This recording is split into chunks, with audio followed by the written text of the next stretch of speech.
আচ্ছা, তো একটা উইয়ার্ড জিনিস দেখাই ফার্স্টে। তুমি ইউটিউবে যাবা, ইউটিউবে গিয়ে এখানে সার্চ করবা যে হচ্ছে ধরো theory of relativity. Theory of relativity. আচ্ছা, একটা জিনিস বলি বাই দ্য ওয়ে, কেউ যদি ল্যাপটপ দিয়ে ইউটিউব চালাও, দেখো আমার ইউটিউবের স্ক্রিনে এই যে কোনো হচ্ছে সাজেশন নাই, যে আমি কোন ভিডিও থাকে না যে এখানে, ওটা থাকে না। এটার কেউ চাইলে একটা এক্সটেনশন ইনস্টল করতে পারো, আনহুক নামে একটা এক্সটেনশন। সেটা হচ্ছে ইউটিউব থেকে মানে ওই যে ডিস্ট্রাকশন গুলাকে ডিলিট করে দেয়। তোমার হচ্ছে কোনো রকমের কমেন্ট আসে না, মানে সাজেশন টাইপ কিছু ভিডিও আসে না। তো তুমি যেটা দেখতে চাও শুধু সেটাই দেখতে পারবা, কোনো লেভেলের সমস্যা হয় না, ফোকাসে প্রবলেম হয় না কাজ করার ক্ষেত্রে। তো এখানে একটা ব্যাপার যেটা সবচেয়ে বেশি ওয়ার্ড লাগে, তুমি যখন থিওরি অফ রিলেটিভিটি সার্চ করো, এইরকম একটা জিনিস বারবার দেখা যায়। এইরকম একটা কার্ভেচার দেখো, এখানে একটা জিনিস ঘুরাইতেছে, জাস্ট ঘুরাচ্ছে তো ঘুরাচ্ছে। তো এই জিনিসটা আসলে থিওরি অফ রিলেটিভিটি একদম খুব core concept. General theory of relativity বলো বা এটা বলো, এটা বেসিক্যালি এটাই হচ্ছে থিওরি অফ রিলেটিভিটি। সেখান থেকে মানে একটা জিনিস খেয়াল করবা, যখন আমি পড়াইতেছিলাম বা হচ্ছে যে কেউই পড়াক না কেন থিওরি অফ রিলেটিভিটি, কেউ কখনো বলবে না কেন হয়, লিটারালি বলবে না যে কেন হচ্ছে জিনিসটা এভাবে, কেন কাজ করবে। কারণ এই কেন জিনিসটা এক্সপ্লেন করতে পারলে ওর আসলে একটা নোবেল দেওয়া উচিত। ওকে, এটা একটা ওয়ার্কশপে বলছিল তো। না না না, এটা হচ্ছে আমি নিজে একটা ভিডিও দেখে শিখছি, আমারে কেউ শিখায় না, আমি খুব আফসোস পাই, কষ্ট পাই। আচ্ছা, তো কথা হয়ে গেছে যে এই কারণটা এক্সপ্লেন করা কমপ্লেক্স মডার্ন ফিজিক্স এর ক্ষেত্রে। আমি তো একদম সিম্পলিফাই ওয়েতে, যেটা আমি যেটা বলছিলাম ওই যে ছোট বড় কনসেপ্টের ক্ষেত্রে, সেখানে একটা জায়গায় ঝামেলা হয়েছে তোমাদের। ঝামেলাটা হচ্ছে এরকম যে ভাইয়া, আপনি একটা ক্লাসে একটা জায়গায় বলছিলেন যে যখন ওই যে রকেটটাকে দেখা যায়, রকেটটাকে ছোট দেখা যায়। তো রকেট থেকে যখন আপনি রকেটটাকে দেখবেন, তখন রকেট থেকে অনেক বড় দেখবেন। সো ওই দৈর্ঘ্যটা এল নট, এটা বড়। আর পৃথিবী থেকে যখন সেটাকে দেখবেন তখন ছোট দেখবেন, এল। তো এটা হচ্ছে ছোট, আর এইটা হচ্ছে বড়। ভালো কথা। এখন কথা হইতেছে, সেদিনকে আমাদের ফিজিক্সের গ্রুমিং হচ্ছিল। গ্রুমিং মানে কি, উদ্ভাসের টিচাররা যারা, তারা হইতেছে তাদের অ্যাডমিশনের আগে বা যে কোনো একটা করে প্রোগ্রাম চালু করার আগে টিচাররা সবাই বসে, বসে হচ্ছে দেখায় যে এই স্লাইড গুলো আমাদেরকে পড়াইতে হবে, এটা এইভাবে পড়াইলে ভালো হয় বা এটা এইভাবে বুঝাইলে ভালো হয়। তো আমার জায়গা হচ্ছে ম্যাথ, আমি ম্যাথের গ্রুমিং করে মানে ম্যাথে আমার গ্রুমিং করার টাকা আর কি। তো আমি এখন ম্যাথের গ্রুমিং এ ঢোকার আগে দেখি হচ্ছে রাতুল ভাই আর শ্রেষ্ঠ ভাই হচ্ছে ফিজিক্সের গ্রুমিং নিতেছে। তা আমার যেহেতু ম্যাথে ঢুকাই লাগবে, কিছু করার নেই, আমি ম্যাথে গিয়ে ঢুকছি। ঢুকে ওখানে সাইন টাইন করে আসলে নামাজের সময় বের হয়ে আমি পরেরটাতে ফিজিক্সে ঢুকছি। ফিজিক্স গ্রুমিং এর ক্ষেত্রে রাতুল ভাই একটা মজার কাহিনী বলছে, সেটা একটু শেয়ার করি। সেটা হচ্ছে রাতুল ভাই কোথায় যেন একটা ক্লাস নিতে গেছে। ক্লাস নেওয়ার সময় খুব ভালো করে মানে একদম জীবনের শ্রেষ্ঠ জিনিসপাতি ঢেলে দিয়ে তিনি হচ্ছে আপেক্ষিকতা বুঝাইছেন। আপেক্ষিকতা বুঝায় টুঝায় অনেক কিছু এক্সপ্লেন টেক্সপ্লেন করে উনি অনেক সন্তুষ্ট, উনি অনেক ভালোভাবে বুঝাইছেন। তিনি স্টুডেন্টকে বললো যে আচ্ছা তোমরা কি বুঝছো? সব স্টুডেন্ট একদম ধুমায় মাথা নাড়ানো শুরু করছে, হ্যাঁ ভাই বুঝছি, ভাই সেই বুঝছি, এই সেই। এখন বেশি মাথা নাড়লে তো সমস্যা, একটা সন্দেহ চোখে তাকাইতে হয় আর কি। তখন ভাইয়া নিজেই জিজ্ঞাসা করে, আচ্ছা বলো তো কি বুঝছো? তখন এক স্টুডেন্ট হাত তুলে বলে, ভাইয়া এতদিনে বুঝলাম আকাশের আকাশে প্লেন উড়লে কেন প্লেনকে ছোট লাগে, মাটিতে থাকলে প্লেনকে কেন বড় লাগে। দেন বুঝতেই পারছো যে কি বুঝছে আর কি। তো এই এক্সপ্লেইনটা আসলে সম্পূর্ণ ভুয়া। প্লেন দূরে থাকলে ছোট লাগে ঠিক আছে, বাট এই আপেক্ষিকতার জন্য প্লেনটাকে ছোট লাগে না। প্লেনটাকে ছোট লাগার ক্ষেত্রে আসলে প্লেন কখনো আলোর বেগের কাছেও যাইতে পারে না যে ওটাকে এত ছোট লাগবে। তো আপেক্ষিকতার ক্ষেত্রে এখানে একটা কনসেপ্টে তো ঝামেলা হয়, যে হইতেছে কি বলবো, একটা জিনিসকে ছোট লাগার ক্ষেত্রে বা বড় লাগার ক্ষেত্রে আপেক্ষিকতা জিনিসটা এরকম হয় না। ইভেন এটা ওই পিচ্চিটারও দোষ দিয়ে লাভ নাই। একটা খুবই পপুলার কলেজের খুবই পপুলার টিচারও হচ্ছে বলছিল যে তোমরা যখন ট্রেনে যাতায়াত করো, তখন ট্রেন থেকে যখন বাইরে তাকাও তখন দেখবো যে বাইরের গাছ গাছালি এগুলোকে ছোট লাগে, এটাই হচ্ছে আপেক্ষিকতা। খুবই ডাহা কথা। আপেক্ষিকতা আসলে ওভাবে না। আমি তোমাকে জাস্ট একটা আইডিয়া দিই। ধরো, জাস্ট ধরে নাও এই রকেটটা পৃথিবী থেকে প্রায় অনেক দূরে আছে, প্রায় ধরো 3 কোটি আলোকবর্ষ দূরে আছে। 3 কোটি মানে বুঝতেছো, এক আলোকবর্ষ মানেই হচ্ছে ওইখান থেকে আলো আসতে 1 বছর সময় লাগবে। সেখানে আমি বলতেছি 3 কোটি আলোকবর্ষ, মানে ওখান থেকে যে আলোটা আসবে সেটা হচ্ছে প্রায় 3 কোটি আলোকবর্ষ, মানে আলোটাই দিয়ে আসতে 3 কোটি বছর সময় লাগবে। তোমার যাইতে তো হচ্ছে তোমার মানে পৃথিবীর মানুষ কি হয়ে যাবে। ধরো আদম আলাহিসাল্লাম যদি, জাস্ট আমি টানতেছি না, ধরো আদম আলাহিসাল্লামের সময় কেউ রওনা করছে, তাহলে এখন অব্দি মানুষ এখানে পৌঁছতে পারবে না, এমন একটা সিচুয়েশন। এখন ধরো ওই রকেটে বসেই কেউ দৈর্ঘ্যটাকে মাপছিল, রকেটে বসেই কেউ দৈর্ঘ্যটাকে মাপছিল 100 মিটার। এবং খুব বড় কথা হইতেছে, পৃথিবীর সাপেক্ষে বা এই পৃথিবী থেকে ওই রকেটের, পৃথিবীর সাপেক্ষে রকেটের বেগটা হচ্ছে শূন্য। বেগটা হচ্ছে 0 মিটার পার সেকেন্ড। দেখো আমি এই কথাটা স্পেসিফিক্যালি মেনশন করতেছি, বেগ নাই, আপেক্ষিক কোনো বেগ নাই। এখন পৃথিবীতে থেকে প্রথম কথা হইতেছে অনুবীক্ষণ যন্ত্র দিয়ে রকেটটা খুঁজে পাওয়া যাবে না। ওকে, এত ছোট হয়ে যাবে, ওটা আপেক্ষিকতা না। এখন ধরো আমি তোমার এমন একটা স্পেসিফিক যন্ত্র দিলাম যে ওই 3 কোটি আলোকবর্ষ দূরে ওই রকেটটা দৈর্ঘ্য ঠিক ঠিক মাপতে পারবে, স্পেসিফিক যন্ত্র। সেই যন্ত্রটা একদম ঠিক ঠিক পৃথিবী থেকেও 100 মিটারে মেপে দিবে, একদম ঠিক ঠিক 100 মিটার মেপে দিবে। কখন? যখন ভেক্টর মান 0। এটা হচ্ছে মেইন জিনিসটা। এই যন্ত্রটা একটা স্পেসিফিক যন্ত্র ধরো, সেটা এই 3 কোটি আলোকবর্ষ অনেক দূরে, যেটা অণুবীক্ষণ যন্ত্র সাধারণত খুঁজে পাওয়া যাবে না। বাট ধরো সামহাও আমরা অনেক হায়ার লেভেলের টেলিস্কোপ, হাবল টেলিস্কোপ আছে, বা অনেক হায়ার লেভেলের টেলিস্কোপ দিয়ে হচ্ছে জিনিসটাকে খুঁজে পাইছি, ধরনের পাইছি। পাওয়ার পরেও যদি ওই যন্ত্রটা ঠিক ঠিক ভাবে মাপতে পারে দৈর্ঘ্যটা, সেটা হবে 100 মিটার। কখন? যখন বেগটা শূন্য। দেখো, এইটা দিয়ে বুঝাচ্ছি যে যন্ত্রের কোনো ঘাপলা নাই। যন্ত্র ছোট জিনিস জন্য জিনিসটাকে ছোট মাপবে এমন কোনো কথা না। বাট সেম যন্ত্র যখন ওই রকেটটা একটা বড় বেগে যাতায়াত করবে, ধরো 0.866 এই বেগে যাতায়াত করবে, তো ওই একই যন্ত্র সেটাকে অনেক অর্ধেক মাপা শুরু করবে, 50 মিটার। দেখো, আমি আগেই বলছি যন্ত্রের কোনো ঘাপলা নেই, দূরত্ব অনেক বেশি, ঠিক আছে। বাট যন্ত্রে কোনো ঘাপলা নেই, দূরের জিনিস ছোট দেখি জন্য আপেক্ষিকতা কাজ করে এরকম কিছুই না। আপেক্ষিকতাটা ঠিক ঠিক ভাবে এভাবেই কাজ করবে। ওকে, পৃথিবীর সাপেক্ষে সেম যন্ত্রে জিনিসটাকে অনেক কম মাপবে, মানে কম তার কাছে মনে হবে। লিটারলি জিনিসটা এভাবেই আর কি কাজ করে, এবং এটা রিজনটা আসলে বলাটা খুবই ডিফিকাল্ট, কারণ এটা এখনো রিসার্চ টপিক। আর রিজন বলার ক্ষেত্রে যে ওইটা ভিডিও দেখাইলাম, যে এই কার্ভেচার দিয়ে একটা এক্সপ্লেনেশন আছে। সো তোমরা যদি কেউ এক্সাইটেড হয় কার্ভেচারের ব্যাপার নিয়ে জানতে, তো এটা একটু দেখতে পারো, the curvature of speech time. But এটা একটু এক্সপ্লেইন করা কমপ্লিকেটেড, সো আমি জিনিসটা টাচই করবো না। আমি আপাতত বলবো যে ছোট বড় কনসেপ্ট দিয়ে বুঝতে। তার আগে আর কি একটা কোশ্চেন, যেটা হচ্ছে আমি দুইজন পাবলিককে হচ্ছে প্রশ্ন করতে ভুলে গেছি। আচ্ছা, ইরা বলো, পরীক্ষা কেমন দিছো? ইরা, কি শুনতেছো? জি ভাইয়া। কি অবস্থা? ভাইয়া আলহামদুলিল্লাহ পরীক্ষা ভালো হয়েছে। আচ্ছা, তুমি তো হচ্ছে তুবা লুবনাকে হতাশ করে দিলা। কেন আচ্ছা, ভাইয়া? ওরা একটু আগে হচ্ছে ভাই ও বরাবরই প্রচুর পড়াশোনা করে, ওর তো ভালো হবেই। আই শাট আপ, একদম কম কথা বল। এ আচ্ছা, বলো, সেটা হচ্ছে নিশা বলো, নিশার সাথে, নিশার বোধহয় প্রথম লাইভ ক্লাস। জি ভাইয়া।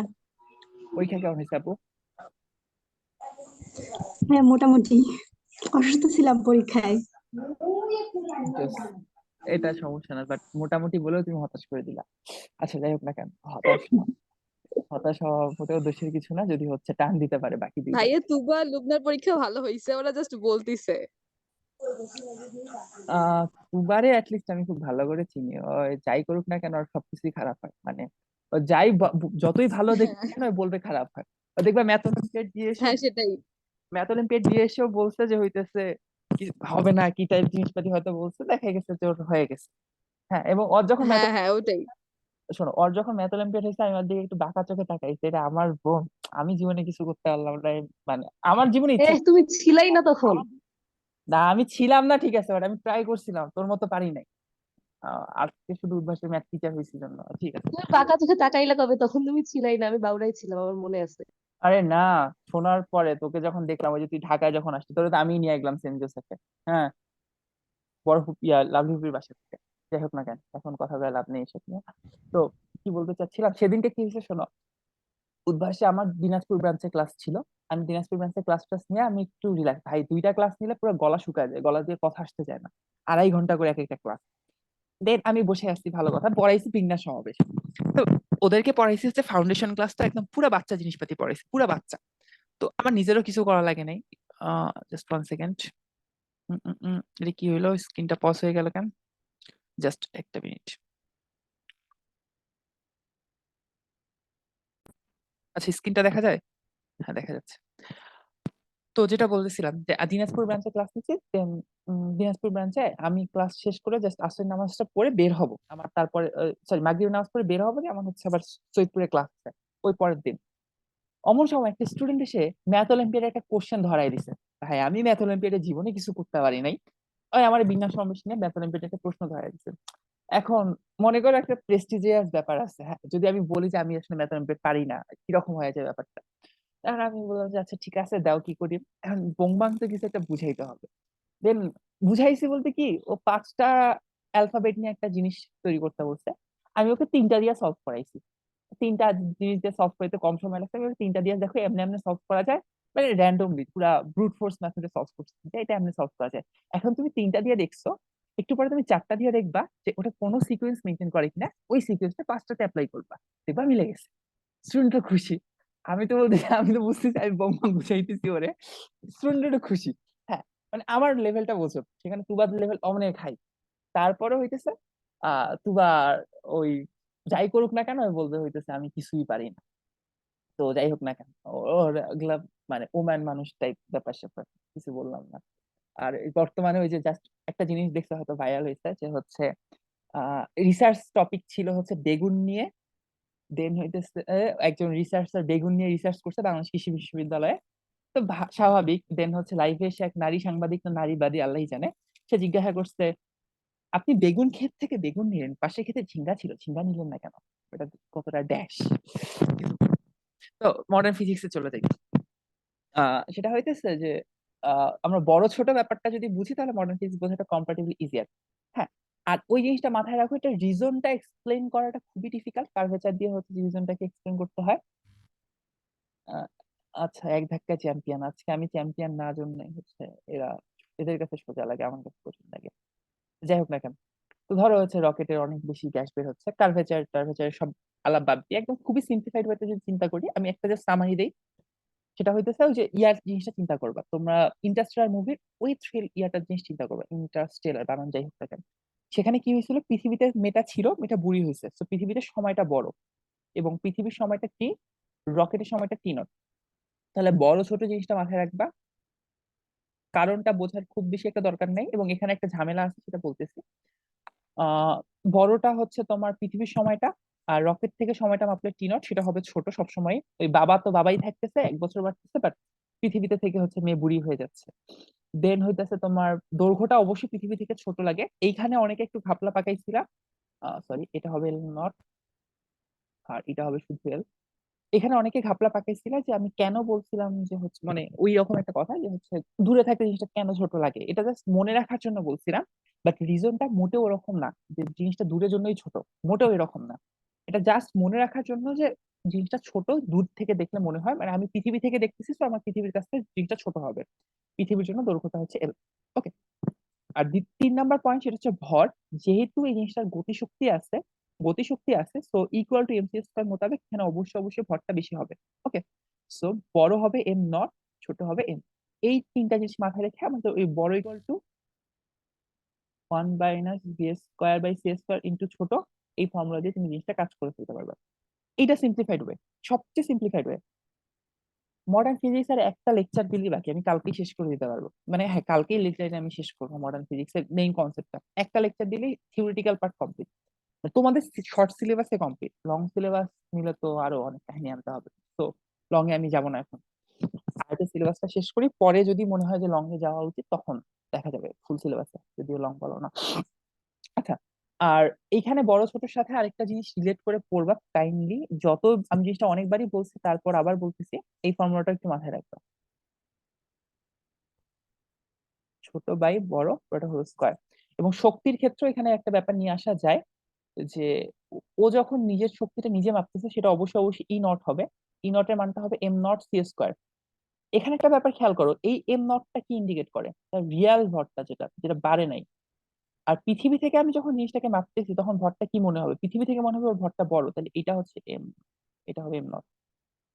ও যখন নিজের ভরটা নিজে মাপতেছে রকেটের থেকে, রকেটের সাপেক্ষে ও স্থির, মানে রকেটের সাপেক্ষে ওর কোনো বেগই নাই। সো ওর একদম মানে পিওর ভরটাই ও পাবে। ধরো ওর ভরটা হচ্ছে 1 কেজি, ও ঠিক ঠিক রকেট থেকে মাপলে 1 কেজি পাবে। বাট পৃথিবী থেকে কিন্তু দেখবে যে ওর একটা গতিশক্তি আছে। তো 1 কেজি ভর পৃথিবীর মানুষটা মাপবে মাপবে, ওই যে একটা মেশিন আমরা কল্পনা করছিলাম, ওই মেশিন দিয়ে ধরো মাপবে সবকিছু, প্লাস গতিশক্তিটাও সে কাউন্ট করবে, কারণ ইকুয়াল টু এমসি²। তো ওখানে গতিশক্তিটাও কাউন্ট হবে, ভরটাও কাউন্ট হবে, দুইটা জিনিসই কাউন্ট হবে। শক্তি আর ভরের মধ্যে পারস্পরিক সম্পর্ক। তো ধরো বাকি শক্তিটা 0.5 কেজি, তো ও মাপবে হচ্ছে 1.5 কেজি। পৃথিবী থেকে যে ভরটা মাপবে সেটা বেশি হবে, পৃথিবী থেকে যে গতিশক্তিটা মাপবে সেটাও বেশি হবে, বা যে টোটাল শক্তিটা মাপবে সেটা বেশি হবে। আর গতিশক্তির ক্ষেত্রে জাস্ট আরেকটা জিনিস, সেটা হচ্ছে ই হচ্ছে বড় শক্তি, এখান থেকে বাদ দিবা ই নট, এটা হচ্ছে গতিশক্তি, সেটাকে ই কেও লিখতে পারো, অনেকখানে এখানে টি দিয়েও লেখা হয়, একই জিনিস লাউ আর গতি। ওকে, আচ্ছা। এক্সামের আগে কেউ মডার্ন ফিজিক্স এর কোশ্চেন অ্যাটেন্ড করছিলি? আচ্ছা, এখানে একটা কথা আছে। আমি করছিলাম। কোশ্চেনটা কেমন ছিল?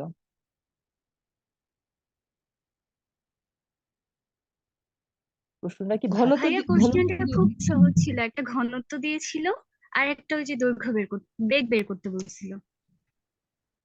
এই যে এই ফর্মুলা, এটা? হ্যাঁ। আচ্ছা, এইটা হইলো তো সিলেবাস মানে পড়ানোর মধ্যে পড়ছে। আরেকটা কি যেন বলতে চাচ্ছিলাম। এইটা স্পেশাল কাইন্ড অফ কেস। এই কেস গুলা তো একটা লেকচারে দেখাইছি, পুরো কেস গুলা স্পেশাল কি কি কেস হইতে পারে এখানে ঘনত্বের ক্ষেত্রে এটা। আর একটা জিনিস সেটা হইতেছে আপেক্ষিকতার এইটুকু পার্ট পড়ার পরেও তোদের দেখবি ভাষাগত কিছু জায়গাতে ঘাপলা লাগবে। এটা সত্যি বলতে বাংলা ভাষার দোষ একদম। যদিও আমাকে এখানে মানে ভাষা শহীদরা এসে পিটাইতেও পারে, তবে এটা সেদিনকে আমি বলতেছি না, সত্যি বলতে আমি বলতেছি না। সেদিনকে গ্রুমের শ্রেষ্ঠ ভাই ছিল উদ্ভাসের, মানে এখন টপ ক্লাস দুইজন বা তিনজন টিচারের মধ্যে একজন ফিজিক্সের, উদ্ভাসের শ্রেষ্ঠ ভাইয়া বলতেছিল যে ইংলিশে যে কোশ্চেনটা অনেক বেশি স্ট্রেট ফরওয়ার্ড, বাংলায় সেটা হচ্ছে এত বেশি বাজে, এত বাজে মানে এটা না আমি নিজে বুঝাইতে পারবো তোরে, না হচ্ছে তুই নিজে বুঝতে পারবি। এটা আসলে টিচারের দোষ, কারণ টিচার প্রশ্নটাকে তোকে বুঝাইতে পারে না। এটা আসলে কারোর দোষ দিয়ে লাভ নেই টিচার ছাড়া, কারণ টিচারের উচিত ছিল প্রশ্নটা ক্লিয়ার করা। এখন উনি যখন বাংলা ভাষায় প্রশ্ন করে, উনি এমন ভাবে প্রশ্নটা করে, ধরো উনি একটা সময় বলে দিল।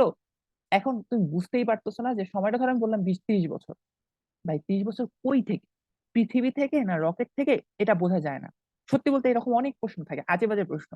এটা এত বাজে সিচুয়েশন, এত ভাইয়া বাজে বোর্ড কোশ্চেনে এরকম প্রশ্ন ছিল যেগুলো তো বোঝাই যায়নি যে আসলে পৃথিবী থেকে বলছে নাকি রকেটের সাপেক্ষে। এটা এটা আসলে কিছুই করার থাকে না। এটা আমিও বলতেছি না, এটা শ্রেষ্ঠ হয়েও বলছে, সব্যসাচী চক্রবর্তী শ্রেষ্ঠ। তো উনিও বলতেছে মানে এত বাজে জিনিসটা যে আপনারা কি চাচ্ছেন, আপনারা চাচ্ছেন যে আমরা কনসেপ্টটা ইউজ করে প্রবলেম সলভ করতে পারি কিনা, সিম্পল। বাট আপনি আমাকে প্রবলেমটাই বুঝাইতে পারতেছেন না, আপনি আমার প্রবলেমটাই ক্লিয়ার করতে পারতেছেন না, তাহলে আমি প্রবলেম সলভ করবো কেমন? আপনার দায়িত্ব প্রবলেমটা ক্লিয়ার করে দেয়া, দেন আমি সলভ করতে পারি কিনা সেটা পরে জাজ হবে। বাট এটা যখন আপনি ক্লিয়ার করতে পারতেছেন না, তখন আমার জাজমেন্টের প্রশ্ন কেন আসবে? মানে স্টুডেন্ট কেন তাহলে হচ্ছে ঠিক ঠিক অ্যান্সার দিতে পারবে না পারবে? এটা আসলে টিচারদের দোষ, লিটারেলি টিচারদের দোষ এখানে। আমিও কিছু বলতে পারবো না, আমি তুমিও কিছু বুঝতে পারবা না। আর দেখে যাইতে হবে। এখন কিছু ভাষাগত জায়গায় খুব ভালো করে একটু সেন্সটাকে খাটাবা, যেহেতু তুমি বাঙালি, তো তোমার বাংলা সেন্সটাকে একটু খাটাবা যে আসলে কি বোঝাচ্ছে। এখন ধরো তুমি চিপায় পড়ে গেছো যে ভাই আমাকে এই কোশ্চেন অ্যান্সার করতেই হবে, কোনো উপায় নাই, এটা বাদে আর কোনো উপায়ও নেই আমার হাতে অ্যান্সার করার মতো। আর অ্যান্সার এখন আমাকে না করে যাইতেও পারবো না, তো আমি ধরতেও পারতেছি না, আমাকে অ্যান্সার করতে হবে, তখন কি করব? এই টাইপ সিচুয়েশনে একটা কিছু ধরে নিবা। ধরো এটা যেহেতু ক্লিয়ার করে নাই, এটা টিচারের দোষ, তোমার দোষ না। তুমি তাহলে ধরে নিবা যে হচ্ছে আচ্ছা ঠিক আছে পৃথিবী থেকে অথবা এটা রকেট থেকে, যতটুকু পারো, মানে যে দিক থেকে তোমার লজিকটা বেশি সলিড মনে হয় সেদিক থেকে ধরে নিবা। এটা টিচারের কনসিডার করা উচিত, কারণ এটা ঘাটতারামি উনি করছে। ঠিক আছে, লিটারলি বলতেছি, ঘাটতারামি উনি করছে না, এটা কনসিডার করা উচিত।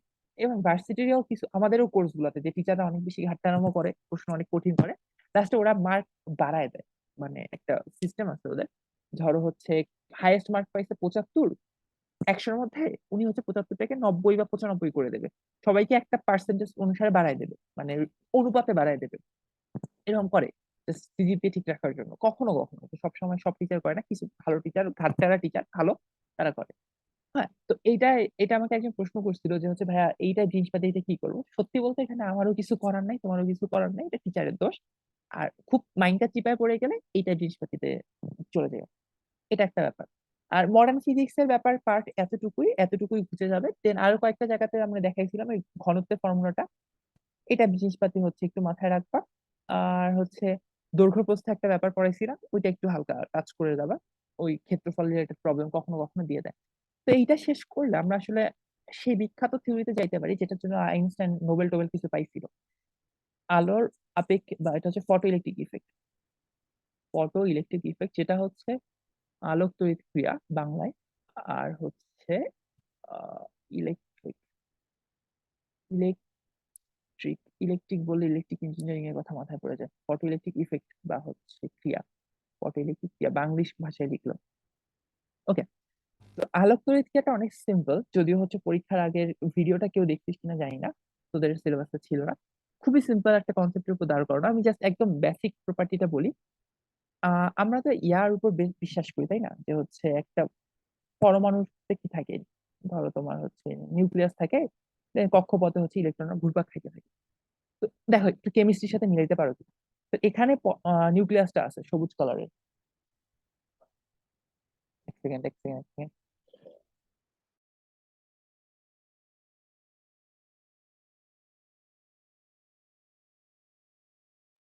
আচ্ছা সরি। আচ্ছা, তো একটু মিলাই দেখো, সেটা হইতেছে যে এখানে পজিটিভ চার্জটা থাকে লিটারেলি। ইলেকট্রনরা কি করতে থাকে, চারপাশে ঘুরপাক খাইতে থাকে। এবং তোমরা খুব ভালো করে পড়ছো যে একটা নির্দিষ্ট পরিমাণ শক্তি দিলে একটা ইলেকট্রনকে বের করে আনা সম্ভব, এবং সেখান থেকে কিন্তু ওই যে ইয়াটা পাওয়া যায়, এক্স রে রশ্মি পাওয়া যায়। যেমন ধরো একটা ইলেকট্রনকে আমি এখান থেকে বের করে নিলাম, তাহলে আমাকে কি করতে হয়, একটা শক্তি দিতে হয়। আবার সেই ইলেকট্রন যদি ওখান থেকে বের না হয়ে এই নিচের কক্ষপথে সামহাও আসতে পারে, তাহলে সে কি করে, একটা শক্তি বিকিরণ করে। আর এই সিচুয়েশনে এটাকে শোষণ করতে হয়। এই ব্যাপারটা বোঝো। তো একটা ইলেকট্রনকে যদি আমি একটা শক্তি দেই, সার্টেন অ্যামাউন্ট একটা শক্তি দেই, তাহলে সে উপরে কক্ষপথ থেকে নিচে মানে বের করে নিয়ে আসা সম্ভব। তখন আরেকটা ইলেকট্রন মানে ওই জায়গাটা দখল করে। একদম সিম্পলিফাইড ওয়েতে যদি বলি, ধরো এখানে দুইটা কক্ষপথ আছে। ধরো দুইটা কক্ষপথ আছে, কোন দুইটা কক্ষপথ এটা মাথায় রাখার দরকার নেই। এখন আমি ওকে একটা শক্তি দিব, এইখানে একটা ইলেকট্রন আছে, এইখানে একটা ইলেকট্রন আছে, দুইটা ইলেকট্রন আছে। আমি একটা সার্টেন অ্যামাউন্টের শক্তি দিব, একটা নির্দিষ্ট পরিমাণ শক্তি দিব। কাকে দিব? এই ইলেকট্রনটাকে দিব। দিলাম। দেওয়ার পরে যেটা হয়, এই ইলেকট্রনটা বের করে নিয়ে আসা সম্ভব এখান থেকে। বুঝছো? এই ইলেকট্রনটা বের করে নিয়ে আসা সম্ভব, নিচের কক্ষপথে ইলেকট্রনকে বের করে নিয়ে আসা সম্ভব। ফটো ইলেকট্রিক ইফেক্টে এই জিনিসটা কনসিডার করা হয় উপরের কক্ষপথটাকে, যে আমি উপরের কক্ষপথে ইলেকট্রনকে বের করে নিলাম, একটা শক্তি দিলাম, ও বের হয়ে গেল, এবং ও একটা গতিশক্তি নিয়ে বের হয়ে গেল। এটা ফটো ইলেকট্রিক ইফেক্ট। এবং তুমি খুব ভালো করে কেমিস্ট্রিতে পড়ে আসছো, আমি যেন তেন অ্যামাউন্টের শক্তি দিলে এই ইলেকট্রন কোনোদিনই বের হবে না। একটা ন্যূনতম শক্তি তাকে দিতেই হবে, এই শক্তিটা দিলে সে বের হবে। আর বাদ বাকি যে এক্সট্রা শক্তিটা থাকবে, এক্সট্রা কিছু শক্তি থাকবে ন্যূনতম প্লাস এক্সট্রা, সে এক্সট্রা শক্তি দিয়ে সে সামনের দিকে গতিশীল হবে। এইটুকু পার্ট হচ্ছে ফটো ইলেকট্রিক ইফেক্টের জন্য। এবারে তাহলে নিচের জিনিসটা আপনি কেন দেখাইলেন, এই যে এই ইলেকট্রনটাকে কেন অঙ্কন করলাম? আমি আরেকটা এনার্জি একে দিতে পারি। সে এনার্জি পেয়ে ওই ইলেকট্রন ধরো চলে গেছে, গেছে গেছে ভালো কথা। তখন এখানে একটা ফাঁকা জায়গা তৈরি হবে না? কক্ষপথ কি ফাঁকা থাকবে? না, অশ্ব পূরণ করতে যাবে। তখন এই যে উপরে ইলেকট্রনটা ছিল, এই যে এই ইলেকট্রনটা ছিল, সেই ইলেকট্রন ওখান থেকে এইখানে চলে আসবে, এই জায়গাতে চলে আসবে। তো উপর থেকে ইলেকট্রনটা যখন নিচে আসবে, ওখান থেকে যখন ইলেকট্রন নিচে আসবে, তখন সে কি করবে দেখো, একটা শক্তি বিকিরণ করবে। আর এই বিকিরণ করা শক্তিটাকে আমরা বলি এক্স রে। এবং এই যে শক্তিটা আমরা দেখি যে আলোর রশ্মিটা বিকিরিত হচ্ছে, ধরো এই যে রশ্মিটা বিকিরিত হচ্ছে, এই রশ্মিটা আমরা বডির মাধ্যমে পাস করি। সেটা আমাদের শরীরের যে কোনো মাংস ভেদ করতে পারে, জিহ্বা ভেদ করতে পারে, তোমার চোখের জিনিসপাতি ভেদ করতে পারে, তোমার হাড় ভেদ করতে পারে, সবকিছু ভেদ করতে পারে। শুধু ভেদ করতে পারে না তোমার শরীরের হাড়। তখন আমি যদি এখানে একটা প্লেট রাখি, এটা হচ্ছে খাবার প্লেট না, একটা হচ্ছে কি বলবো, তোমরা যে এক্সরে রিপোর্ট গুলো দেখো না, একটা হচ্ছে প্লাস্টিকের ফ্রেম থাকে, অন কাইন্ড অফ ওই রকম প্লেট, ওখানে রাখি। তার শরীরের সবকিছু ভেদ করে যে জায়গাতে আলোটা যায়, সে জায়গায় আলোটা নিষ্ক্রিয় হয়ে যায়। নিষ্ক্রিয় হয়ে যায়, ওই জায়গাটা কালো থাকে। বাট যে জায়গায় আলোটা ভেদ করতে পারে না, ওই জায়গাটা শুধু সাদা থাকে। তখন আমরা এক্সরে রিপোর্টটা দেখি যে হ্যাঁ, আমার শরীরে এই এই জায়গায় হাড় আছে, এই হাড়ের এই পার্টটা ঠিক আছে, এই পার্টটা ঠিক নাই। ব্যাপারটা ওভাবে কাজ করে। তাহলে এখান থেকে আমি দুইটা কনসেপ্টই ক্লিয়ার করাচ্ছি, যেটা আজকে একটা নিব, কালকে একটা নিব। আজকে নিব শুধু এই গতিশক্তির পার্টটুকু, কালকে আমি এক্সরেটা যখন এক্সপ্লেন করব তখন এই সেন্সটা আবার এক্সপ্লেন করব, আবার করব। বাট আজকে দুইটা জিনিস একবার মানে সামারি করে দিলাম, যে এই দুইটা জিনিসই থিওরিটিক্যাল পার্টের বেসিক, আমরা যতটুকু বাকি আছে তার বেসিক। তো প্রথমটা নিয়ে কাজ করি, যে উপরের কক্ষপথে বা উপরের শেলে একটা ইলেকট্রন আছে। আমি একটা নির্দিষ্ট অ্যামাউন্টের শক্তি দিব, শক্তি বলতে একটা রেডিয়েশন দিব বা একটা হচ্ছে ফোটনকে পাঠাবো, আলো আসবে নির্দিষ্ট অ্যামাউন্টে, সে আলোটা সেই ইলেকট্রনটাকে বের করে নেবে। এবং ইলেকট্রনটাকে একটা স্পেসিফিক দিকে আমি টান মারবো। আচ্ছা, ইলেকট্রনকে টান মারার উপায় কি? ইলেকট্রন যেহেতু নেগেটিভ, সে যখন বের হবে সে কোথায় ছুট মারবে, যেদিকে পজিটিভ আছে সেই দিকে একটা পজিটিভ থাকবে। আর এই ইলেকট্রনটা যেখানে থাকবে সেখানে একটা ধরো পাত থাকবে, ওকে যেন ধাক্কা মারতে পারে। তো ওকে ধাক্কা মারার উপায় কি? বিকর্ষণ করা মানে এই পাতটাকে নেগেটিভ রাখতে হবে। তাহলে এখান থেকে একটা ইলেকট্রন বের হইলে সে আর কখনোই এখানে থাকতে যাবে না, সে বের হয়ে চলে যাবে। তো এইটা পাতটাকে আমি নেগেটিভ ব্যাটারির নেগেটিভ প্রান্তের সাথে কানেক্ট করি, আর পজিটিভের সাথে কানেক্ট করি, এখানে আরেকটা পাত রাখি সেটাকে। সে এতটুকু লজিক ধরতে পারছো। এবার লজিকটার সেন্সটা কি, একটা নির্দিষ্ট অ্যামাউন্টের শক্তি আসতে হবে, ধরো এফ নট, এই ফ্রিকোয়েন্সির শক্তি আসতে হবে, কম্পাঙ্ক। এবং এই শক্তিটা এসে এই শক্তিটার কাজ হচ্ছে ওকে বের করা, এটা ন্যূনতম শক্তি যেটা ওকে জাস্ট বের করতে সাহায্য করবে। কিন্তু ভাইয়া আমি যদি এফ নট এর থেকে বড় একটা শক্তিকে পাস করি, ধরো এফ, ধরো তার 100 হার্টজের শক্তি দরকার হয়, 100 হার্টজ কম্পাঙ্ক দরকার হয় শুধু বের হইতে। তো 100 হার্টজ কম্পাঙ্কের শক্তি কত, এটা তো তোমরা বোঝোই, equal to H F naught, H, বা এটাকে লেখা হয় এইচ মিউ দিও, একই জিনিস। এফ যে জিনিস, এই মিউ সেই জিনিস, একই জিনিস। তো এই এফ নট 100 হার্জের শক্তিটুকু দরকার শুধু বের হইতে, বাট আমি ওকে 150 হার্জের শক্তি দিলাম, সে না হয় 100 হার্জ দিয়ে বের হইলো, শক্তি তো ধ্বংস হয় না, বাকি 50 হার্জ সে কি করবে, সে বের হয়ে ওই যে ওই দিকে দৌড় দিবে, ছুট মারবে, সহজ কথায় বলবে। এই ছুট মারতে যে শক্তিটা লাগে সেটা তার গতিশক্তি, এই 50 হার্জের শক্তিটা হবে তার গতিশক্তি। ওকে, এইটা একদম বেসিক কনসেপ্ট, ফটো ইলেকট্রিক ইফেক্টটা একদম কোর কনসেপ্ট। তো এই জিনিসটা যদি বুঝো যে রিজনটা কি, কেন ফটো ইলেকট্রিক ইফেক্টটা কাজ করে, তাহলে আমরা একদম সরাসরি হচ্ছে আমাদের জিনিসপাতিতে চলে যেতে পারি। যে আমার কাছে দুইটা পাথ থাকবে, একটা পজিটিভ পাথ, একটা নেগেটিভ পাথ। নেগেটিভ পাথে হচ্ছে ফোটন এসে পড়বে, এবং সেটা একটা ন্যূনতম ফোটনের থেকে বেশি শক্তি আসতে হবে। ধরো ন্যূনতম ফোটনটা হচ্ছে এফ নট, যে আমি এফ নট না আসতে খেলবোই না। ওকে, যেমন ধরো একটা এক্সাম্পল দিতে পারি, খুবই বাজে এক্সাম্পল। যেমন আমাদেরকে দেখা যায় কখনো কখনো কিছু কাজের জন্য এক জেলা থেকে আরেক জেলাতে একটা লোক ভাড়া করে নিয়ে যাওয়া লাগে। ধরো তুমি হচ্ছে ঢাকা থেকে কোনো একটা কাজের জন্য, ধরো একটা ইঞ্জিনিয়ারকে তুমি নিয়ে যাবা তোমার বাসার কনস্ট্রাকশন কাজের জন্য, তুমি কোথায় নিয়ে যাবে, ধরো হচ্ছে লালমনিরহাটে নিয়ে যাবে। ওকে, ভালো কথা, ঢাকা থেকে তাকে ভাড়া করে নিয়ে যাবে। এখন ওই ইঞ্জিনিয়ার একটা বেসিক স্যালারি থাকে, যে সে ঢাকা থেকে লালমনিরহাট যাবে, তার খরচ টরচ বাদ দিও, ধরো তার প্রায় 10,000 টাকা লাগবেই, সে তোমার বাসার কাজটা করে দেবে, বাসার ডিজাইনটা সে 10,000 টাকাতে করে দেবে। এটা তার ন্যূনতম রিকোয়ারমেন্ট। এখন তুমি যদি তার একটু জোরাজুরি করো, ভাই 7,000 টাকা দিবে একটু আসি, জীবনেও যাবে না, তাকে 10,000 টাকা দিতেই হবে, তাহলে সে যাবে।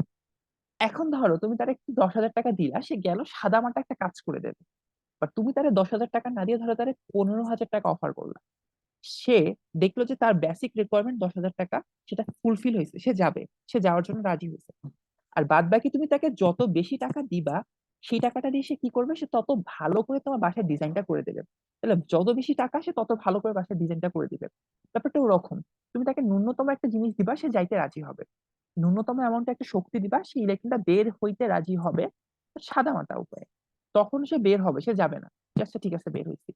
বাট তাকে যাওয়ার জন্য একটা এক্সট্রা শক্তি দিতে হবে, সেই শক্তিটা হবে এখানকার এফ এর থেকে যত বেশি দিবা তত জোরে সে যাবে। ঠিক যেরকম ইঞ্জিনিয়ারকে যত বেশি টাকা দিবে সে তত ভালো কাজ করবে, একটা ইলেকট্রনকে ঠিক যত বেশি শক্তি দিবা সে তত দ্রুত সেখানে চলে যাবে। সেটাতে গেলে লাভটা কি, আমার মানে উপায়টা, লাভটা কি হবে আসলে, লাভটা হচ্ছে এরকম, একটা সোলার প্যানেল যেভাবে কাজ করে ব্যাপারটা ওরকমই। ধরো এরকম, উম, একটা জাস্ট দিলাম, এটা নেগেটিভ, এটা হচ্ছে ধরো পজিটিভ ব্যাটারি। লাভটা হইতেছে, যখন একটা ইলেকট্রন এইখান থেকে এই দিকে ছুট মারবে, কারেন্ট অপোজিট ডিরেকশনে যাবে, কারেন্টটা যাবে অপোজিট ডিরেকশনে, যার ফলে এই দিকে একটা কারেন্টের ফ্লো পাবো। বুঝছো, এইদিকে একটা কারেন্টের ফ্লো পাবো, এটা দিয়ে তুমি ব্যাটারিকে চার্জ করতে পারবা। কারেন্ট এই দিক থেকে এইদিকে যাচ্ছে মানে কি, কারেন্ট এইদিকে যাচ্ছে মানে কি, কারেন্ট পজিটিভ থেকে নেগেটিভ যাচ্ছে, তার মানে এইটুকু পার্ট একটা ব্যাটারির মতো আচরণ করবে, এইটুকু পার্ট একটা ব্যাটারির মতো আচরণ করবে, যেটাই আসলে সোলার প্যানেলে আমরা খাটাই। সত্যি বলতে সোলার প্যানেল এভাবেই কাজ করে, ফটো ইলেকট্রিক ইফেক্ট দিয়েই কাজ করে। সোলার প্যানেলে এই সিস্টেমটা খাটাই, যার ফলে আমাদের সোলারের ব্যাটারিটা চার্জ হয়, এবং পরে আমরা ওই ব্যাটারিটাকে ডিসচার্জ করে ফ্যান চালাই, লাইট চালাই, যাই চালাই না কেন। এখন আসি আমাদের আসল কথায়, যে ন্যূনতম কম্পাঙ্কটা লাগবেই, যেটা না হইলে সে যাবেই না, এটাকে বলা হয় সূচন কম্পাঙ্ক। এটা সূচনা করবে খেলাটাকে, সূচন কম্পাঙ্ক। এবং আমি সূচন কম্পাঙ্ক থেকে বেশি পরিমাণ শক্তি তাকে দিচ্ছি। আরেকটা ব্যাপার বলি, সূচন কম্পাঙ্কে যে শক্তিটা, যে শক্তিটা ছাড়া সে নড়বে না, এটা হচ্ছে ই নট ধরলাম আমি, E naught equal to H F naught, এটা ন্যূনতম শক্তি। এই শক্তিটা ছাড়া সে কাজ শুরুই করবে না।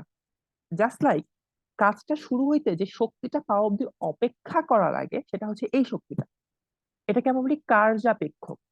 কাজ, আমি এইভাবে মনে রাখতাম যে কাজ পাওয়ার জন্য যে শক্তিটা অব্দি অপেক্ষা করা লাগে, কাজ অপেক্ষক, কার্যাপেক্ষক, এই শক্তিটাকে বলে কার্যাপেক্ষক। তাহলে ব্যাপারটাকে আমরা এভাবে এক্সপ্লেইন করতে পারি, ওর ন্যূনতম শক্তি লাগে হচ্ছে H F naught, just like ইঞ্জিনিয়ারের 10,000 টাকা। দেন আমি ওকে যত এক্সট্রা টাকা দিব, সে তত ভালো কাজ করবে, তাহলে এক্সট্রাটা হচ্ছে তার গতিশক্তি। এবং এই টোটাল শক্তিটাই হচ্ছে এফ পরিমাণ ফ্রিকোয়েন্সি থেকে পাচ্ছে ইএইচ। এটাকে অনেকভাবে এক্সপ্লেইন করা যায়, অনেকে অনেক জায়গায় অনেক বইয়ে অনেক রকম ফর্মুলা থাকে। আমি এটাকে এইভাবে লিখলাম, ধরো ইকুয়াল টু ই মানে ওকে তুমি কতটুকু শক্তি দিচ্ছ, ই নট যতটুকু ছাড়া সে নড়বেই না, এটাকে আমরা বলি কার্যাপেক্ষ, প্লাস তার গতিশক্তি, এটাকে ডাব্লিউ লেখা হয় অথবা কখনো কখনো ই কেও লেখা হয়। তুমি যে বইয়ে যেটা দেখবা সেটাই নিতে পারো, কোনো সমস্যা নাই। এটা হচ্ছে একদম কোর কনসেপ্ট, বেসিক কনসেপ্ট। এখন জীবনে তো সোচ্চামি করার লোকের অভাব নেই, তাই না? ধরো সেই ইলেকট্রনটাকে, ধরো হচ্ছে তার বেসিক রিকোয়ারমেন্ট হচ্ছে ওই ইঞ্জিনিয়ারের 10,000 টাকা। তুমি বলছো আচ্ছা ভাই আপনি 10,000 টাকা দিব আপনারে, আপনি হচ্ছে আসেন। সে আপনার তোমাকে কথা দিচ্ছে, আচ্ছা ভাই আমি লালমনিরহাট যাইতেছি, 10,000 টাকা যেহেতু দিতে চাইছেন আমি আসতেছি।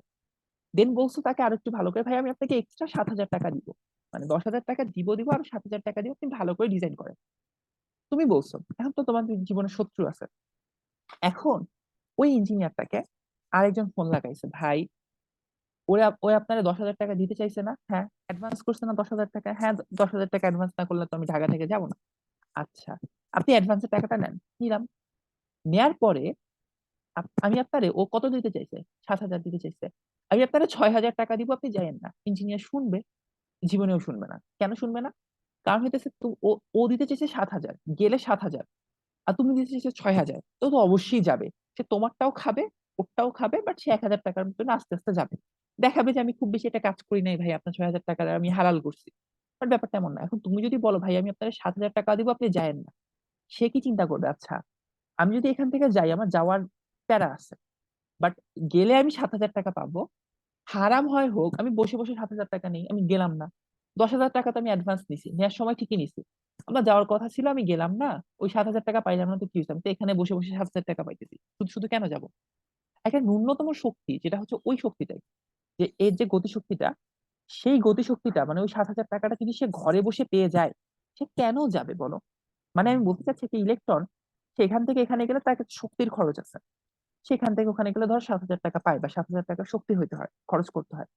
সে ধরো যাবেই না, সে ঘরে বসেই ধরো কেউ ওরে 7,000 টাকা দিল, জাস্ট তাই। সে কেন যাইতেছিল? কারণ ওর পাশে পজিটিভ চার্জ ছিল, এই পাশে নেগেটিভ চার্জ ছিল। নেগেটিভ ওরে ঠেলা মারতেছিল তুই যা, পজিটিভ টান মারতেছিল তুই আয়। ওকে, বাট এখন যদি ব্যাপারটা এরকম হয়, এখানে পজিটিভ চার্জ ওরা টান মেরে ধরে রাখছে সোচ্চামি করে, ভাই তুই যাস না, আমি তোর 7,000 টাকা ঘরে বসেই দিতেছি। আর ওপাশেও নেগেটিভ চার্জ হচ্ছে, ধরো ওপাশ থেকে কোনো একজন বলতেছে ভাই তুই আসিস না, ঠিক আছে, বাড়িওয়ালা তোর 7,000 দিতে চাচ্ছি, তুই কি হয়েছে তুই আসিস না। মানে ব্যাটারিটা হলে পজিটিভ করে দিলাম, এটা নেগেটিভ করে দিলাম, তাহলে সেই ইলেকট্রন যাবেই না। এই যে একটা বাধা দেওয়া হইলো তাকে, ইলেকট্রনটাকে একটা বাধা দেওয়া হইলো, এবং যে ভোল্টেজ দিয়ে তাকে বাধা দেওয়া হয়, একটা ভোল্টেজ অ্যাপ্লাই করে, সেটাকে বলা হয় স্টপিং পটেনশিয়াল বা নিবৃত্তি বিভব। নিবৃত্তি শব্দের খুব সাধারণ অর্থ হচ্ছে থামানোর জন্য যে বিভবটা, থামানোর জন্য যে ভোল্টেজটা। এবং একটা ব্যাটারি ভোল্টেজ বা একটা ব্যাটারির শক্তি আমরা কিভাবে ডিফাইন করি, এনার্জি বলো বা শক্তি বলো, কিভাবে ডিফাইন করি? ওই যে বলছিলাম ভি কার্নেসা, W equal to V K. Okay, এটা দিয়ে। এবং সেখানে একটা ইলেকট্রন নিয়ে কাজ করা হচ্ছে, সো ভোল্টেজ ইনটু ই। এই ভোল্টেজটা নিচে একটা এস দেওয়া হয়, যেটা বলা হয় স্টপিং, থামানো, থামাইতে যে ভোল্টেজটা লাগে। তো ওভারঅল আমি যে বকর বকরটা বা ভগর ভগরটা করলাম, সেটা সামারিটা হচ্ছে এরকম একদম। ওভারঅল সামারিটা এই পরের লেকচারে আমরা হচ্ছে অঙ্ক টঙ্ক দেখব। একদম সিম্পলিফাইড ওয়েতে সামারিটা হচ্ছে, আমাদের এখানে যে কোনো একটা পরিমাণ শক্তি আসতে হয়, একটা ফ্রিকোয়েন্সি আসতে হয়, সেটা ন্যূনতম ফ্রিকোয়েন্সি থেকে বেশি হইতে হয়, একটা ন্যূনতম শক্তির থেকে বেশি হইতে হয়, নইলে সে বের হয় না ইলেকট্রনটা। ফ্রিকোয়েন্সিটা ধরো ন্যূনতম শক্তির থেকে বেশি আসছে, এই ফ্রিকোয়েন্সিটা আসছে। এই ফ্রিকোয়েন্সিটা এসে দুইটা কাজ করে, ইলেকট্রনটাকে বের করে ও শক্তি দিয়ে, এফ নট পরিমাণ শক্তি দিয়ে বের করে। ধরে নাও তোমার মনের মতো করে এফ এর মান 150, আর তার বের হইতে শক্তি লাগে 100 হার্জ। এই পরিমাণ শক্তিটা বের হচ্ছে, বাট আসছিল কত, এইচ এফ পরিমাণের শক্তি। তাহলে বাকি শক্তিটা কই যাবে? ডাব্লিউ শক্তি, সেটা তার গতি শক্তিতে কনভার্ট হবে।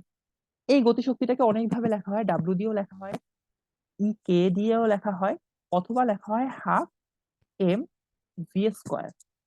এবং ধরে নেওয়া হয় কোথাও শক্তির অপচয় হচ্ছে না, তাহলে এই ভিটা হচ্ছে ম্যাক্সিমাম ভেলোসিটি, সর্বোচ্চ ভেলোসিটি। কোথাও শক্তি নষ্ট হলে এই বেগটাই সর্বোচ্চ, শক্তি নষ্ট হলে বেগটা কমে যাবে।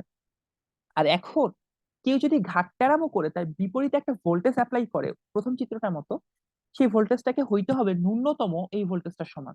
স্টপিং পটেনশিয়াল যেটা, সেটা হইতে হবে এই শক্তি দেওয়ার সমান। মানে ওই ভোল্টেজটার শক্তি হবে কত, ভিএস হচ্ছে তার ভোল্টেজ, তার শক্তি হচ্ছে ভিই, ওই যে ডাব্লিউ ইকুয়াল টু ভিকিউ ফর্মুলা মোতাবেক।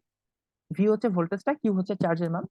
এই শক্তিটাকে হইতে হবে এই ই কে, এটা বলি না কেন, ডাব্লু বলি না কেন, হাফ এম ভি স্কোয়ার বলি না কেন, এটা সমান হইতে হবে। কেউ যদি সোচ্চামি করে তাকে থামাইতে চায় তাহলে ওই ইলেকট্রন যাবেই না। এটা হচ্ছে সবচেয়ে সিম্পলিফাইড জিনিস। তো এইটুকু আশা করি বুঝাইতে পারছি আমি কি বলতে চাচ্ছি। এখানে আর দুইটা ডেফিনেশন মনে রাখতে হয়। এফ নট হচ্ছে তার সূচন কম্পাঙ্ক, আর এই যে পুরাটাকে বলা হয় হচ্ছে তার কার্যাপেক্ষ। এই এই পাশের কিছুই বলা হয় না, কার্যাপেক্ষক। ডাব্লুটাকে গতিশক্তি বলে, আর এই ভিটাকে বলে সর্বোচ্চ গতি। সর্বোচ্চ গতি। এইসব ছোটখাটো টার্ম একটু মনে রাখতে হয়, এইসব অটোমেটিক্যালি মনে থাকবে, এটা নিয়ে প্যারা খাওয়ার দরকার নেই। কারো কোনো প্রশ্ন আছে কিনা 1 মিনিটের মধ্যে জিজ্ঞাসা করো। আছে কারো? এই লিঙ্কের 1 মিনিট টাইম আছে, 1 মিনিটের মধ্যে জিজ্ঞাসা করতে হবে, নইলে পরের লিঙ্কে করা লাগবে। নিশা বুঝছো?